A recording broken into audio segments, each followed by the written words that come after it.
मित्रों नमस्कार, मैं हूं विमल मिश्रा और एक बार फिर से आपका स्वागत करता हूं अपने YouTube चैनल पर जिसका नाम है वैदिक प्राकृतिक जीवन।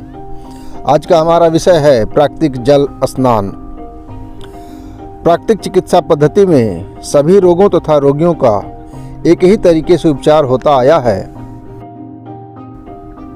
मित्रों, सारे रोग और बीमारियां मुख्य रूप से हमारे अप्राकृतिक जीवन शैली के कारण आती हैं।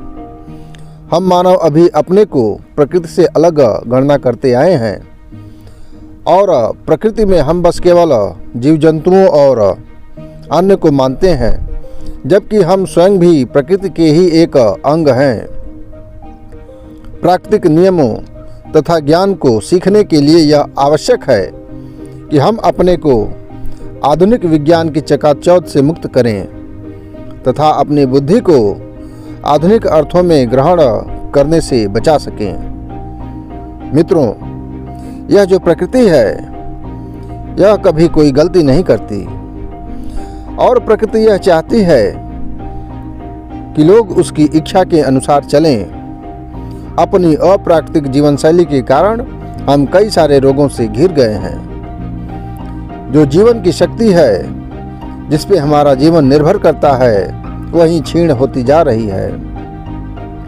निश्चित रूप से जल हमारे प्रकृति की एक विशेष औषधि है और इस औषधि का सही प्रयोग करके हम बड़े से बड़े लाभ को प्राप्त कर सकते हैं।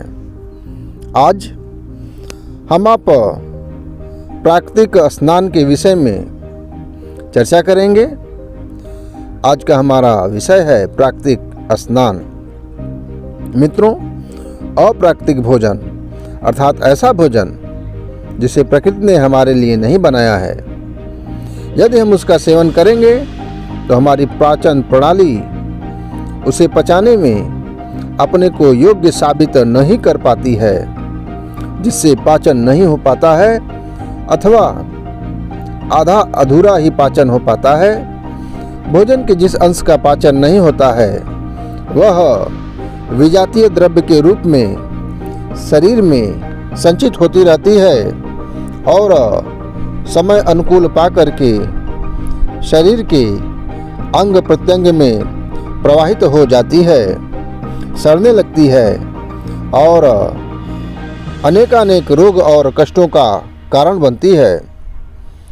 रोग के नाश के लिए, बीमारियों के शमन के लिए सबसे जरूरी और प्रथम उपचार यह है कि हमें अपने शरीर के भीतरी गर्मी को शांत करना आवश्यक पड़ता है। इसके लिए प्राकृतिक स्नान की जो विधि है, जो जल का प्रयोग करके हम इस स्नान को करते हैं, उस विधि के माध्यम से हमें बड़े से बड़ा लाभ मिलता है।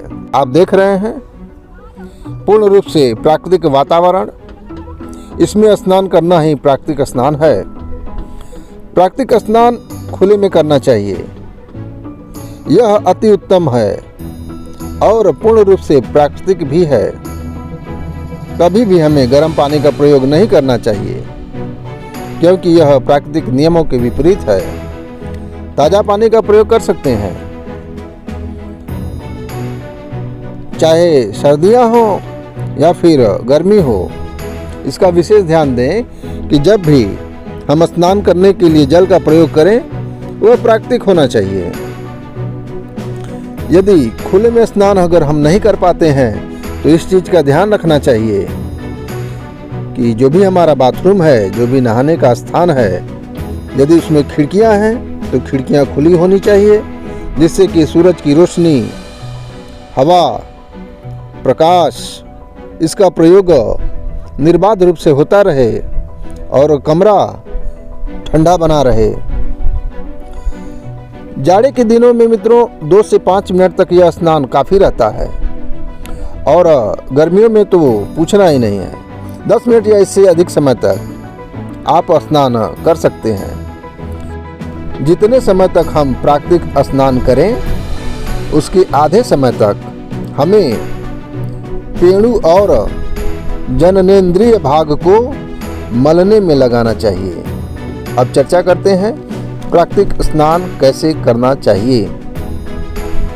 किसी नदी में अथवा टब में सारे शरीर को नहाते समय जल में डुबोना, यह जो क्रिया है वह प्रकृति के विपरीत है। आपको लकड़ी का, लोहे का या सीमेंट का या किसी अन्य मटेरियल का, जो भी आपको उचित लगे, एक टब की आवश्यकता होती है। अपने आकार से थोड़ा बड़ा टब बनवाना चाहिए। अब टब में 3 से 4 इंच गहरा पानी, जो स्वाभाविक रूप से ठंडा हो, उसे भरकर इस प्रकार से लेटें कि जो जल है वह पैरों, नितंबों तथा जननेंद्रियों के अधिकतर भाग पर आ जाए। नितंब एवं पैरों के तलवे टब के पेनी से लगे रहें तथा घुटने हमेशा ऊपर रहें। इस प्रकार सटे हुए जो घुटने हैं उनको फैला दें और पानी को अपने चुल्लू से, हथेली से पेड़ों पर जोर से मारते जाएं। पानी मारने के बाद सारे पेड़ों को दोनों हाथों से तेजी से मला जाए। स्त्री हो, पुरुष हो, जो भी स्नान कर रहे हो, उसे उरसंधि अर्थात दोनों जांघों के मध्य का जो प्रदेश है तथा जननेंद्रियां, इनको जल के अंदर ही रगड़ना चाहिए। जो मल द्वार है एवं जननेंद्रियों के बीच का प्रदेश है, उसको पानी के भीतर ही अपने खुले हाथों से रगड़ना चाहिए। इसके पश्चात हाथों से पानी के छींटे मार मार कर सारे शरीर को तेजी से बिना देर किए धो डालना चाहिए। इस कार्य में किसी दूसरे की भी सहायता ली जा सकती है। इसे ही कहते हैं प्राकृतिक स्नान। इसके बाद हमें अपने ही हाथों से बिना किसी तौलिए और अंगूछे का प्रयोग किए हुए रगड़ रगड़ कर शरीर को अच्छी तरह से सुखाना चाहिए। उसके पानी को बहाना चाहिए। स्नान के बाद शरीर के जल को निचोड़ने की यह जो क्रिया है, जब आप इसे अपने हाथों से करते हैं तो इससे कसरत का भी लाभ मिल जाता है। गर्मियों में यह स्नान नित्य किया जा सकता है। इस बात का ध्यान रखना चाहिए कि खुली जगह हो, सूर्य का प्रकाश में या प्रकाश भरे कमरे में किया जाए तो इसे दिन में 2 बार भी कर सकते हैं। जाड़े के दिनों में इसे 2-3 दिनों में 1 बार करना काफ़ी होता है। कभी कभी कुछ समय के लिए प्राकृतिक स्नान को बिल्कुल ही बंद कर देना चाहिए। स्नान करने के पश्चात यदि संभव हो तो थोड़ी देर तक नंगे बदन टहलना अच्छा रहता है। इससे स्नान के लाभों में वृद्धि होती है। शरीर को धूप एवं हवा आदि मिलता रहता है। स्नान के पश्चात शरीर को किसी कपड़े से नहीं पोंछना चाहिए। इस बात का विशेष ध्यान रखें। और स्नान के बाद शरीर में गर्मी आ जाए, इसके लिए तेजी से आपको टहलना चाहिए। ऊर्जा, उष्णता एवं शक्ति के स्रोत जो हमारे सूर्य हैं, उसकी धूप में शरीर को रख करके शरीर में गर्मी लावें। यदि फिर भी शरीर में गर्मी ना आए तो कंबल वगैरह कुछ गर्म चीज़ लपेट करके आपको शरीर को ढकना चाहिए। जितने समय तक हम प्राकृतिक स्नान करें, उसके आधे समय तक हमें पेड़ू और जननेंद्रिय भाग को मलने में लगाना चाहिए।